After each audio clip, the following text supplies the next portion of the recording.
Well, hey, this is Dr. Scott Langford. I'm a professor of English at Foothill College, and I'm also the director of communications for the Stanford Gen Global Educators Network YouTube channel. And I am thrilled to be here today with a panel of 4 different women, all of whom are featured in this new best-selling International Women of Color Who Boss Up book. And I'll be speaking to each one of them in turn about how they got involved with the book, what does it mean to boss up, how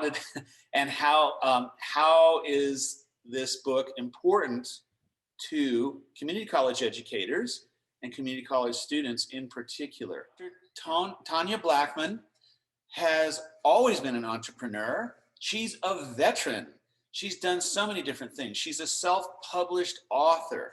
She does business and grant writing workshops.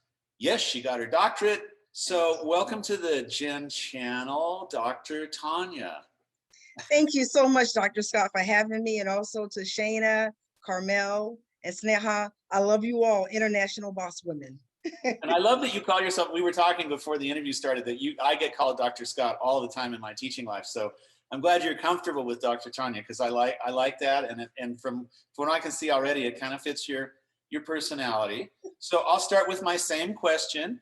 How is it that you came to be involved in this wonderful and amazing book, International Women Who Boss Up? Well, amazingly, I received an email, and I have a podcast myself and also a show, and it's called the Mucho Dinero Show. And I received an invite from Tam Lux, so kudos to her for sure.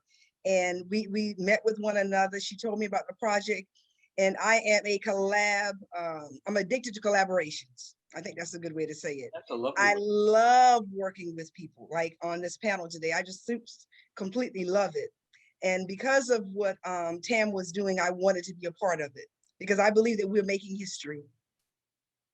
Oh, that's a great answer. Thank you so much. Now, what about in terms of your own, I'll start with, I can put this in the question.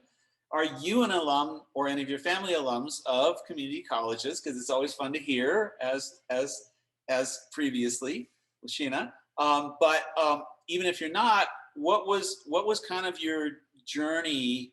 And is there a boss up moment that you'd like to share with us out of your own life? Thank you, thank you, thank you. I love community colleges, and this is why. I am a graduate of College Alameda, happily graduate of College Alameda, Alameda, California. Yes, I am. 3 out of 4 people. And I've also taught at the collegiate level. I taught at Pensacola State College for a while. I did IT when they were open, and several other colleges as an adjunct. So I loved education. And one of the things that I love the most about being with those population of students is that I'm able to use my life skills, my experiences, my education, my inspiration to encourage other people to dream beyond what they could ever think. And it's happened for me. I've had students that were special needs students that ended up joining the military, and a few of my students have earned a master's now. And it's such an awesome opportunity to be able to just encourage people and also teach them at the same time. Wow, so you're not only a student, you're an educator in the community college system. Yes, I am. From the Bay Area, Bay Area proud, yes. Yes, I am. All right, that's so fantastic. What a great panel. So Dr. Tonya, I'm still gonna put you on the spot, like in your own life. Like, for example, I would like to hear a little bit more about your military career as a veteran. Because I know that that's helping you to work with veteran students. Foothill College, like most community colleges, we have a lot of veteran students, some of my favorite students, I must say, and we proudly built and expanded our Veterans Center in the last 5 years under the leadership of our president, Dr. Thuy Nguyen. So it's been really something special for us, and in my life, a very special thing. But did you have boss up moments in the military? I can't imagine that you didn't. Well, when I think about my entire lifespan, it's been so many different boss up moments. I remember, because in the military, we're taught to lead, and we're taught to be leaders. So I believe one of the Well, really was I had to create SOPs, standard operating procedures, and then teach the classes based upon on what I had created.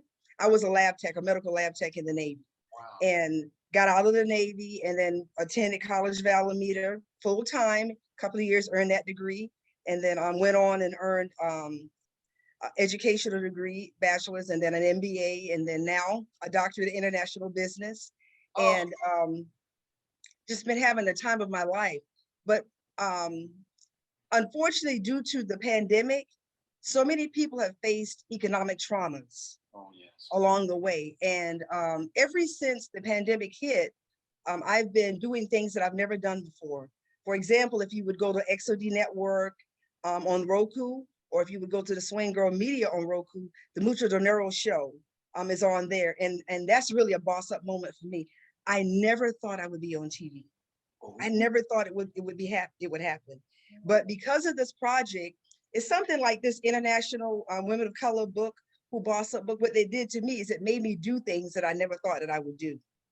Never thought I would do. That's a fantastic thing. And I hope I think this book so deserves to bring you more success and more visibility, and a larger platform and a bigger megaphone. You certainly all have amazing things to say and do. What do you tell your students about bossing up? Since I have a fellow educator, and I know, Sine, I could have asked you this question easily. And of course, Carmel, you're basically doing education both as a manager and as a fitness trainer. So I might even have to circle back. But if you're speaking direct to community college students, what would you like to tell them about this book and about bossing up in general? In general, I believe that you should dream, and I think you should dream globally. So every chance to get an opportunity is I show people where the money is, the government money is, and that's where the grant money is. Wow, yes. So what I do is I point people in the right direction. I often encourage people to create a success plan, because success is planned. And then if we get in the classroom, we'll actually do that business plan together, or either corporately in the entire class. I teach people, students in particular, or my clients, the strategies for success. And I love it. I'm having the time of my life. Thank you so much, Dr. Scott, for having me. I've had a ball on here today. It has empowered me, it has enlightened me, and I'm also educated every time I get on platforms like this. And I want to speak to the student that's listening. I want to also speak to my college colleagues that are listening. I want you all to know that you are valuable. Yes, you can, and yes, you will. And if you're a sister, adjust that crown, stand tall, and walk in destiny. You got this. All right. I think that's the perfect way to end an interview with Sine Gandhi, Carmel, Dr. Tonya, and Sheena, who's not with us right now, but who's on the early part of the interview. Please do make sure that you get your hands on their amazing book. I want to screen share it one last time here. It's called International Women of Color, Who Boss Up? Asian, Latina, and African American women who thrive and take charge of their destiny. And you got a good dose of that today. And so thank you for joining us on the Stanford Gen channel.